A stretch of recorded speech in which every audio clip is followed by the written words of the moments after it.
Tô não. Bom dia, meus irmãos. Graça e paz. Vocês acharam estranho, né? Abram suas Bíblias em Filipenses, o capítulo 2. Nós vamos ler do verso 25 ao 30. Com bem calma, para a gente pegar todos os detalhes que são importantes. Coisa boa. Filipenses, capítulo 2, verso 25 ao 30.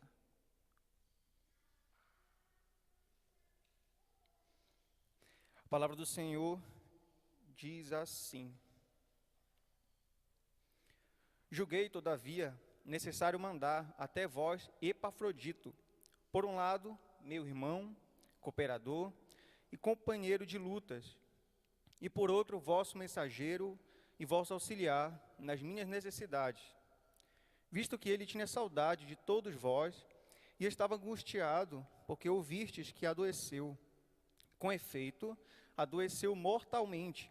Deus, porém, se compadeceu dele, e não somente dele, mas também de mim, para que eu não tivesse tristeza sobre tristeza. Por isso, tanto mais me apresso em mandá-lo, para que, vendo novamente, vos alegreis, e eu tenha menos tristeza. Verso 29. Recebei-o, pois, no Senhor, com toda alegria, e honrai sempre a homens como esse, visto que por causa da obra de Cristo, chegou às portas da morte, e se dispôs a dar a própria vida, para suprir a vossa carência de socorro para comigo. Nesse texto que a gente leu, agora há pouco, o apóstolo Paulo ele começa argumentando a respeito de um homem que aos olhos humanos não parece ser alguém muito atraente. Mas, para Paulo, ele é um servo muito valoroso, que chama muita atenção para ele. E talvez a pergunta que esteja vindo à nossa mente seja: mas quem é esse homem? E Paulo ele vai nos responder que esse homem é Epafrodito. E isso é importante da gente entender. Epafrodito ele não era um judeu, ele era um gentil, que não tinha todos os privilégios que os judeus possuíam, como a lei e tantas outras coisas. Mas Paulo faz questão de destacar ele aqui. Isso é importante da gente entender. Paulo ele vai nos mostrar que Epafrodito, ele é uma pessoa que encanta, é uma pessoa que é amável. E isso é exatamente o que significa o seu nome, reflete exatamente isso. Ele era o homem que estava disposto ao serviço em todo momento. E alguém, como por exemplo, saiu de Filipos, muito longe de Roma, uns 10 mil quilômetros mais ou menos, ele sai de Filipos para poder auxiliar Paulo em Roma, muito distante, então ele se dispõe a servir, se dispõe ao serviço. E ele é enviado para fazer exatamente isso, ajudar Paulo nas questões que ele precisava. E não é à toa que Paulo o chama de irmão, cooperador e companheiro de lutas. Uma metáfora aqui que indica que Epafrodito, ele é um parceiro de batalha juntamente com Paulo. É alguém que está no campo de batalha, é um soldado junto com Paulo. E como disse certa vez um pastor, amigo meu, Epafrodito é alguém que é pau para toda obra. Chamou Epafrodito, estou aqui, então me envia. Quero servir ao Senhor. Quero servir ao Senhor por meio da vida de Paulo. E é exatamente isso que ele faz. E como afirma o estudioso, Epafrodito, ele veio a Roma não apenas para trazer recursos financeiros para Paulo, mas também para ministrar todas as necessidades dele, que ele precisava naquele momento. E isso, é lógico, sem prazo. Epafrodito dizia, vamos pensar que ele pensava assim: eu estou aqui servindo a Paulo e não importa quanto tempo for. O importante é eu cumprir essa missão. Eu preciso servir a ele. Assim também como a gente pode perceber anteriormente, em alguns versos, que Timóteo também fez isso, auxiliando Paulo. Epafrodito ele coloca as necessidades de Paulo acima da dele, porque Paulo é mais importante naquele momento. E Paulo ele nos chama a atenção para que eu e você, a gente aprenda também uma lição muito importante, que diante das necessidades que nós temos na igreja, nós também precisamos nos dispor ao serviço. Mas muitas das vezes a gente não percebe que falta essa disposição no nosso coração a servir na igreja. Porque muitas das vezes a gente pode pensar que somente o pastor, o missionário, ou qualquer outro líder da igreja, somente eles têm essa responsabilidade.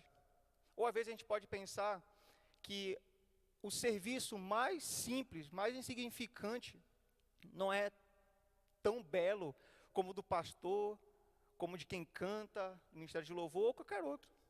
Mas isso não importa. O que importa é a gente estar disposto para servir ao Senhor. Como Epafrodito, que se dispôs a servir a Paulo, independente do serviço. Ele estava ali servindo. E Deus ele nos chama também para que a gente possa servir. Deus nos deu dons e talentos para que a gente possa exercer um para com o outro, para que todos nós possamos ser cooperadores nesse sentido, para que a gente edifique um ao outro, porque esse é o propósito de todos os dons que Ele nos dá. E a gente seja edificado e a gente possa crescer assim, em mutualidade, para a glória de Deus. Então essa é uma primeira lição que eu queria destacar aqui. A segunda, a primeira que a gente já viu é que Epafrodito, ele é um servo disposto ao serviço. A segunda é que Epafrodito foi um servo enfermo, mas curado por Deus. A gente pode ver isso do verso 26 ao 29. Paulo, ele, depois de destacar essa disposição que Epafrodito ele teve para com Paulo, ele vai relatar que Epafrodito ele sentiu saudade da igreja de Filipos. Isso aqui é interessante de observar. Mas apesar dessa saudade, Epafrodito acabou, no meio do caminho, adoecendo, ele ficou enfermo. E isso não foi muito rápido. Isso foi se agravando, e ele ficou gravemente enfermo nesse sentido, que o levou, a Paulo também a escrever aqui, que isso o levou às portas da morte. Então foi algo muito sério que aconteceu. E apesar disso ter causado angústias em Epafrodito, ele compreende que mesmo em meio a isso, ele devia servir, ele devia continuar servindo. Porque a igreja de Filipos, ela recebeu esse boletim. Olha, Epafrodito adoeceu, ele está enfermo. E a igreja fica triste por causa disso. Mas, apesar disso, Paulo ele vai nos relatar aqui que esse não foi o fim da vida de Epafrodito. Calma, Deus fez alguma coisa. Paulo vai nos dizer que Deus, de uma forma surpreendente, e surpreendeu realmente a todos que estavam ali, ele curou esse homem de uma forma milagrosa. E então, Deus ele faz isso exercendo amor, misericórdia, para poder curar Epafrodito, para que ele seja útil para Paulo e também para a igreja de Filipos, que precisava de auxílio também. E um detalhe importante que não pode passar despercebido é que Paulo ele demonstra essa preocupação de enviar de volta Epafrodito. Porque alguns podiam pensar, poxa, Epafrodito está tanto tempo com Paulo e a gente aqui, a gente precisa também. Então Paulo é estratégico, então ele envia de volta esse servo para poder ajudar a igreja de Filipos também, que é importante. Bom, Paulo aqui ele deixa claro para a gente que Epafrodito ele cumpriu com fidelidade e foco aquilo que Deus tinha dado para ele fazer, aquela missão que ele tinha. Então ele volta para Filipos, que mais ou menos aí eram umas 6 semanas de viagem, então era muito tempo. Não era como hoje, pega um avião, em 2 horas a gente está em tal lugar, que é muito mais rápido. Demorava a chegar a tal lugar. Mas bom, esse homem ele volta e ajuda aquela igreja em Filipos. Paulo também quer nos ensinar uma lição aqui importante, diante de tudo isso que foi falado. Que eu e você, nós não precisamos temer as enfermidades que nos chegam, ou que nos assombram, ou até aquelas que podem nos levar à morte, a morrer mesmo, de fato, enquanto a gente permanece nesse mundo. Mas às vezes a gente não percebe, ou não dá tanta atenção para essa questão. Porque ao longo de nossa caminhada, a gente pensa que se a gente morrer aqui nesse mundo, acabou. Não tem mais nada após isso. Eu não sei se você pensa assim, eu espero que não. Mas tem muita gente lá fora que pensa exatamente assim. Morreu, vamos aproveitar a vida. Morreu, acabou. Não há mais esperança, não há mais nada após a morte. Mas, não é isso que a palavra do Senhor nos ensina. Não é exatamente isso. Porque a morte, ainda que ela nos assombre, ela é um meio para que a gente possa desfrutar da presença do Senhor. A gente pode partir desse mundo, mas tendo a plena convicção de que nós estaremos com o Senhor naquele mesmo momento, assim como aconteceu com o ladrão na cruz, que ele olha para Jesus e fala, e reconhece que é um pecador, reconhece que Jesus tem um reino, e Jesus fala, hoje mesmo estarás comigo no paraíso. Jesus não disse para ele, hoje mesmo você vai dormir e só depois você vai acordar ou algo do tipo. Não. Hoje mesmo, nesse exato momento, você fechou o olho aqui, você está comigo. Assim como aconteceu com Estevão também, lá quando a gente vai ver em Atos. Estevão, Jesus ele recebe Estevão a partir daquele momento que ele morre, porque ele estava testemunhando a respeito do Evangelho e assim por diante. Meus irmãos, a gente se assombra com a morte porque o pecado bagunçou tudo. Não era para ser feito dessa forma. Por causa da desobediência de Adão, todos caíram, inclusive eu também. Mas por meio de Jesus, ele vem e nos representa. Ele vem, morre e ele ressuscita, para que a gente de fato creia, como ele mesmo disse, que quem crê nele de fato tem a vida eterna. Quem passa dessa vida tem a vida eterna, a gente não morre, a gente vai estar muito melhor do que a gente estava antes aqui. Então isso que é importante da gente lembrar. Porque Deus, ele vai fazer, na segunda volta de Jesus, ele vai restaurar todas as coisas. Nós não vamos ter mais dor, tristeza ou qualquer outra coisa que fez parte da nossa vida terrena aqui. Tudo isso é passageiro, isso vai passar. Ainda que seja difícil para a gente, passa. Mas você já parou para pensar a eternidade que não tem fim, você vai passar com o Senhor sem esse tipo de coisa que você viveu aqui nesse mundo, vai ser muito melhor. E a pergunta que talvez seja levantada, mas, tá, Jonathan, você falou tudo isso. Deus, ele pode curar as enfermidades? Sim e não. Ele pode fazer isso. Sim e não. Mas nós devemos entender que ainda que Deus ele não nos cure, como ele fez com Epafrodito, ele curou ele, se ele não fazer com a gente precisa usar os meios que Deus nos deu, como por exemplo, os médicos, os medicamentos, e assim continuar caminhando. Mas não perder de vista essa esperança que a gente tem, de que passou dessa vida, estaremos com o Senhor. Isso aqui é importante da gente sempre lembrar. Bom, esse foi um segundo ensino que eu queria destacar aqui com vocês. O terceiro e último é que Epafrodito ele foi um servo que se doou na obra. O verso 29 ao 30 fala exatamente sobre isso. Paulo, depois que ele mostra que Epafrodito ele havia adoecido, agora ele vai relatar que os cristãos de Filipos eles precisavam receber esse homem, não em nome de qualquer pessoa, mas em nome do próprio Deus. De uma maneira muito sábia, Paulo ele chama a atenção da igreja de Filipos para que eles recebam Epafrodito, que nome difícil, com alegria. Eles deviam receber ele com alegria e com essa disposição de honrar ele, pois ele havia suprido tudo que faltava a Paulo e a eles também. Mas como se isso não bastasse, Paulo ele vai além disso. Ele faz questão de mostrar que Epafrodito ele se doou inteiramente na obra. A viagem que ele fez de Filipos a Roma, de Roma a Filipos, como já foi mencionado, é para mostrar que Epafrodito ele se associou a Paulo quando ele estava em Roma. Um homem que estava sendo acusado, um homem que estava preso, e que em breve seria condenado. Epafrodito estava correndo o mesmo risco também, de ser morto, por exemplo. Poxa, ele está indo em Roma visitar Paulo. Ele estava correndo o risco não só de ser morto, mas no meio do caminho, de assalto. Vamos imaginar esse tipo de coisa também.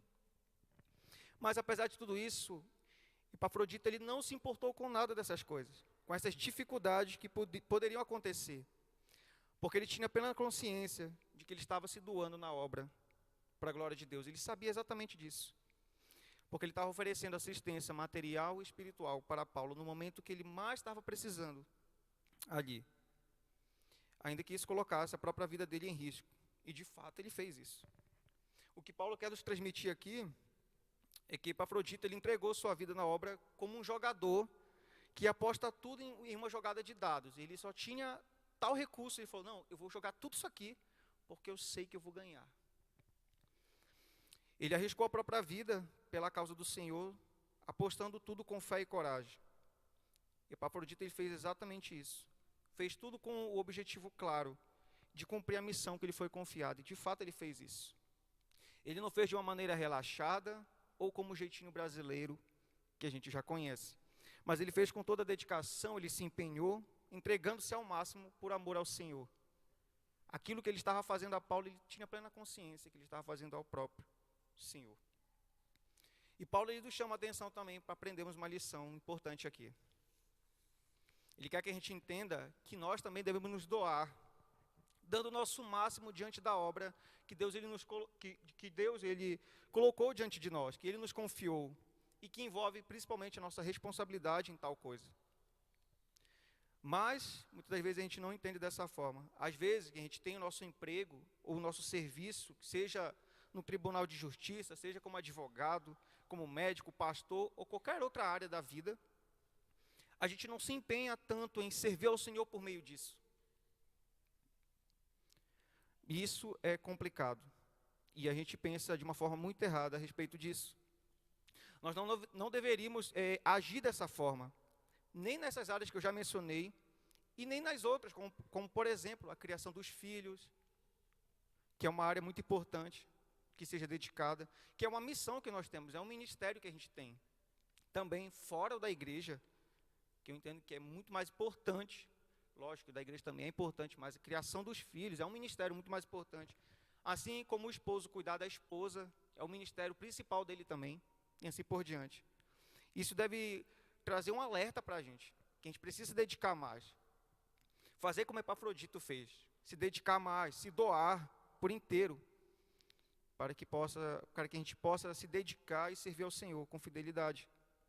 Porque nós devemos lembrar que Deus ele vai cobrar isso de nós. Naquele grande dia, poxa, por que você não investiu mais tempo em tal área?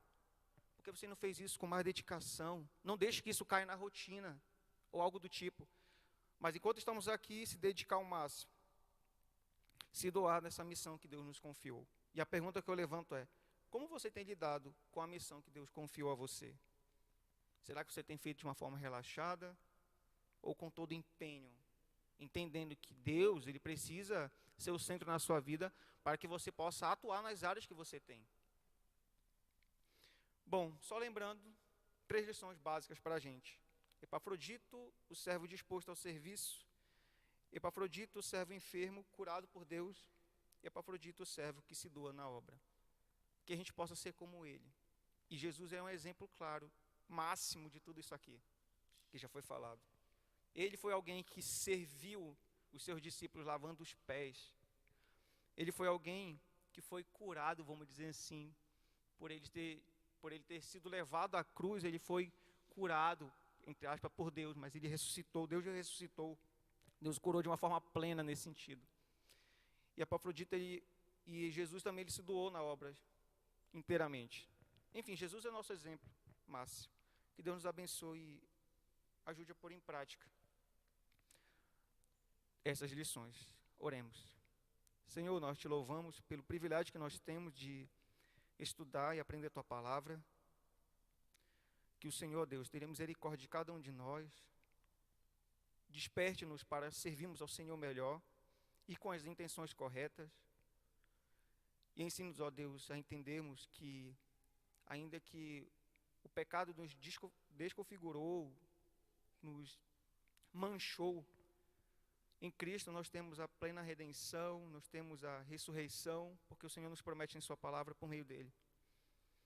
E nos ajude, a Deus, a nos empenharmos na obra do Senhor, fazendo com dedicação sempre para a tua glória. Abençoe tudo que vai ser feito ainda aqui, coisas pequenas e grandes.